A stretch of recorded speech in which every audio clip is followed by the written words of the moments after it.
सबैजनालाई प्यारो प्रभु यीशु ख्रीष्टको नाममा जय मसीह। सबैजना आरामै अनि सन्चै हुनुहुन्छ होला भन्ने विश्वास अनि भरोसा गरेको छु अनि आशा पनि राखेको छु परमेश्वरले यहाँहरूको जीवनमा प्रशस्त मात्रामा आशिष राख्नुभएको होस्, दिनुभएको होस्। अनि साँच्चीकै स्वर्ग अनि नर्क छ। किनभने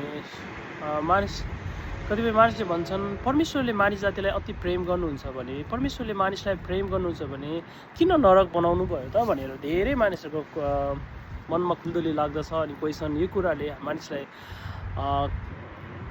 पिरोलिरहेको छ। अनि हामी मानिसकै कारणले नै चाहिँ परमेश्वरले चाहिँ नरक बनाउनु भयो।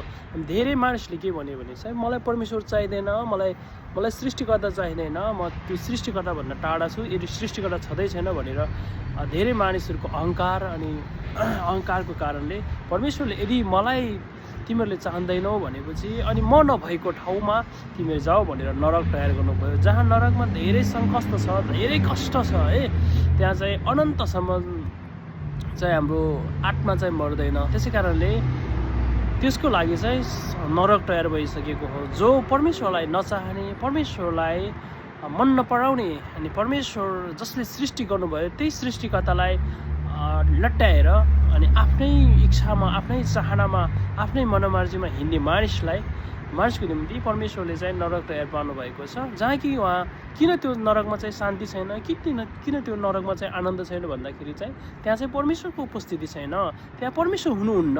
त्यसै कारणले त्यहाँ चाहिँ दुःख अनि कष्ट छ नरकमा। अनि जहाँ चाहिँ स्वर्ग छ अनि त्यहाँ स्वर्गमा चाहिँ परमेश्वरको उपस्थिति छ।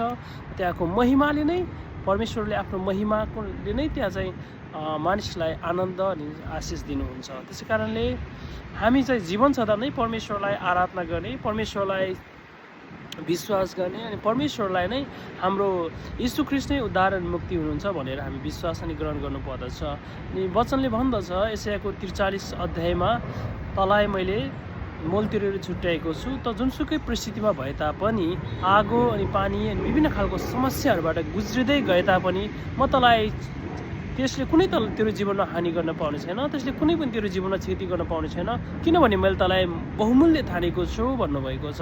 साँच्चै परमेश्वरले हामीलाई मानिस जातिलाई बहुमूल्य ठान्नु भएको छ। अनि प्रभुले मानिस जातिलाई अचम्म रीतिले प्रेम गर्नुभएको छ। अनि उहाँका